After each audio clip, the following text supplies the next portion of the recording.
the U.S. prison population has been steadily declining since 2008.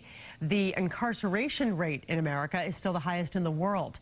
There's a new consortium here in Massachusetts hoping to help bring that number down by educating prisoners. And joining us tonight is one of the directors of the Educational Justice Institute at MIT, Carole Cafferty, and Jose Bou, a former inmate who got his degree while in prison and is now a professor himself. Jose and Carole, thank you so much for coming in. Thank you for having us. Tell us, Carole, what is this consortium? It's a group of colleges getting together to try to improve services to inmates.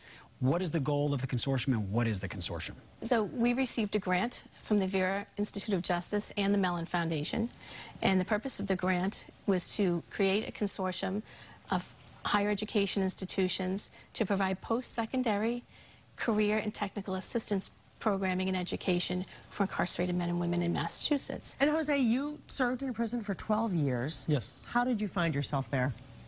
Well, I was a young 23-year-old man, and I got caught up in the mandatory minimum monster that was, swallowing up a lot of people. A lot of my time growing up was spent in prison, frankly, in the prison system and the jail system. And while you were there, you managed to get your degree at BU. How did that come about?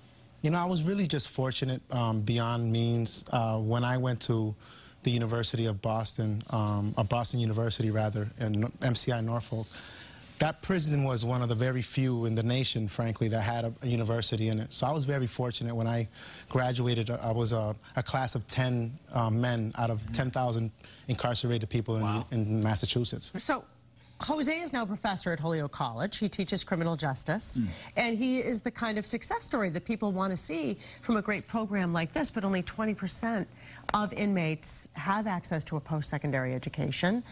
So is this typical of what happens when an inmate is exposed to Absolutely. education? It provides them the opportunity to reach their full potential and have a transformative experience. The RAND Corporation conducted a study, and they concluded that men and women who have been exposed to post-secondary education while incarcerated are 43% less likely to reoffend.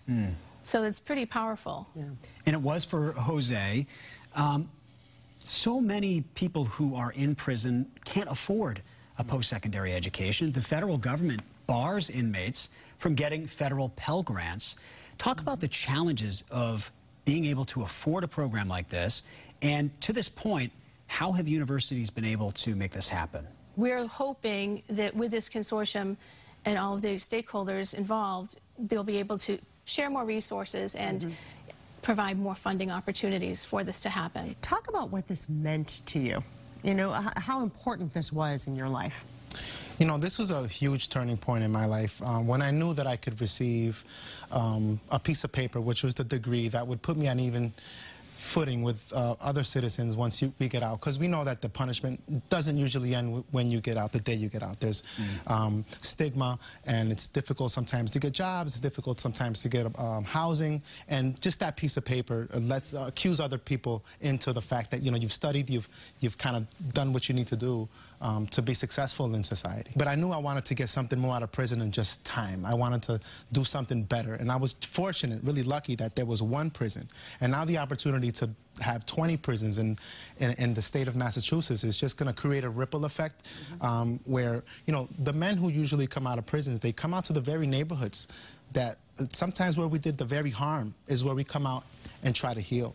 So that's what I'm hoping and I'm expecting from this consortium, just a group of people, men and women, who then come out and like I said, heal the very harm they've sometimes been What was your path once you got out of prison? How did you find your way to Holyoke and eventually now becoming an instructor yourself? Things weren't easy. I had a bachelor's degree. I was a summa cum laude with a 3.98 GPA, and I was collecting cans on the street. That's, and my main thing was if I can stay out of trouble long enough, this degree is going to pan out.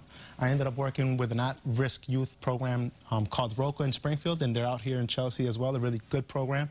And that started my human services career. And then just from there, I've continued working with young people, people in addiction, and now young people wanting to be police officers and correctional officers. Yeah, what do you tell your students about it in criminal justice? You know, I like to spring it on them. Some of them may find out now. Maybe halfway through the semester. I like, you know, because I start the semester as any other professor would, with education and with the context of the work, so that when I do reveal myself, I'm just another professor. I've already set that tone, and many of them really respect that I shared that with them. And the classes are usually much different than, at least from what they tell me, are much different from some of their other professors' And classes. I'm sure they respect how far you have come since you were in prison. Carole, when you see a person like Jose, who was in prison and was able to get a degree and has now come this far, what does that tell you about your goals and the goals of this consortium?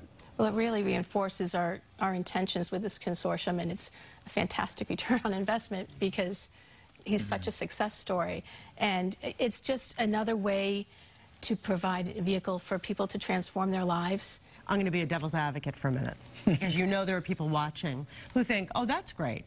So these people who have landed in prison are being given an education when I can't afford to send my son or daughter to get an undergraduate degree. What's your answer to people who might look at it that way?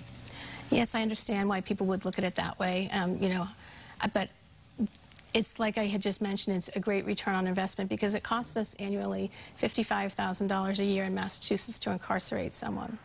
So if they leave the facility and they don't reoffend, we've just saved quite a bit of money, but also it doesn't affect student funding that we have for non-incarcerated students. They're two different entities, and it's a very good investment. Remember, to come back, you have to commit a crime. So if you stay out, you never committed that crime, that's one less survivor or victim of a crime. So it's in our best interest that people don't continue to commit crimes. Well, Jose Bou of Holyoke College, and Carole Cafferty of this new consortium at MIT, thank you so much for coming in. We appreciate it. Thank you for having us. Thank you so much.